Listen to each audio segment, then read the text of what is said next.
हमारे विद्यालय में 6 मार्च 2025 से 9 अप्रैल 2025 तक बोर्ड की परीक्षाएं चलेगी, इसलिए इनमें कुछ बातों का ध्यान रखना जरूरी है। सबसे पहले राज्य सरकार के निर्देशानुसार अब की बार सारे विद्यार्थी विद्यालय ड्रेस कोड के अंदर बोर्ड का एग्ज़ाम देने के लिए आएंगे और साथ ही साथ हमें अपने इस पेपर में किस प्रकार और क्या सावधानियां रखनी है ये मुख्य ज़रूरी है। पेपर सभी देते हैं। 10वीं वालों के लिए मूल रूप से ये पहला बोर्ड है और 12वीं वालों ने पूर्व में एक 10वीं का बोर्ड दे रखा है। तो सबसे पहले हमें जानकारी ये रखनी है कि अपने को विद्यालय की ड्रेस में आना है। फिर उसके बाद में हमें विद्यालय में जहाँ बैठना है कि अपने रोल नंबर कहाँ है, हमारी रोल नंबर की शीट कहाँ है, वहाँ बैठना है। उसके बाद में जो आपकी उत्तर पुस्तिकाएँ दी गई है, प्लीज़ ध्यान रखें, मैं कुछ बता रहा हूँ, आपके बारे में ही बता रहा हूँ। 12वीं क्लास मैं आपके बारे में बता रहा हूँ।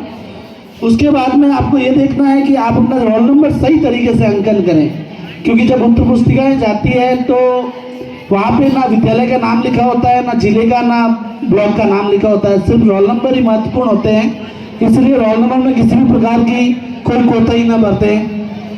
तीसरी बात, यदि आप अच्छे अंक बनाने हैं तो आपको अपने पूरा का पूरा प्रश्न पत्र है उसको पूर्ण रूप से देखें और पूर्ण रूप से देखने के पश्चात एक भी प्रश्न खाली नहीं छोड़े, ये ध्यान रखें।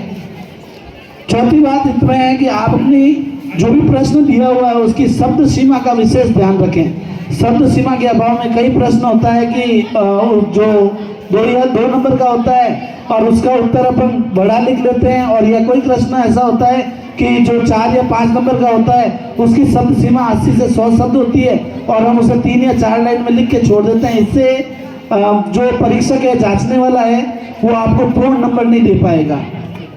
और अंतिम बात, क्योंकि ये परीक्षा का समय है और अंतिम समय आपको बहुत अच्छे से और पूरे लगन और मन से पढ़ाई करनी है, ये चीज़ का आप विशेष ख्याल रखें। ये तो हो गई परीक्षा संबंधी जानकारी। अब छात्र जीवन जो होता है वो मस्ती और अनुशासन दोनों का सम्मिश्रण होता है। विद्यार्थी 1 से 12 वर्ष तक इस विद्यालय के अंदर प्रवेश करता है, इस विद्यालय में रहता है और पढ़ाई करता है। चूँकि अभी इस विद्यालय को छोड़कर जा रहे हैं तो आपको अपने आगामी जीवन के लिए पूर्ण रूप से तैयार रहना होता है। मैं आपको एक छोटी सी कथा सुनाऊं कि कोई आपको पूछे कि ये कोई फल है, मान लिया जाए कि एक चीकू का फल है, उसमें आपसे पूछे कि उसके अंदर कितने बीज हैं, तो कोई भी बता सकता है कि भाई 2 बीज है, 3 बीज है, 4 बीज है।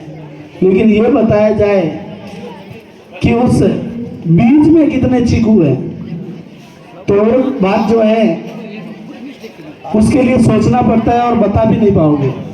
कारण ये है, उसका कथा के माध्यम से कहना चाहता हूँ, संभावना है। तो आप वह चीकू या वो फल है, आप में बहुत सारी संभावनाएं हैं।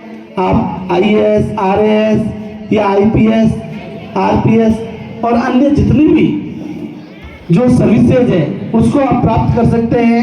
विद्यालय जीवन के बाद में आप कॉलेज जीवन में प्रवेश करेंगे और वहाँ पे आपको अपनी योग्यता के अनुसार आगे बढ़ना है और अपने परिवार का, गांव का, ब्लॉक का, राज्य का, सभी का नाम रोशन करना है।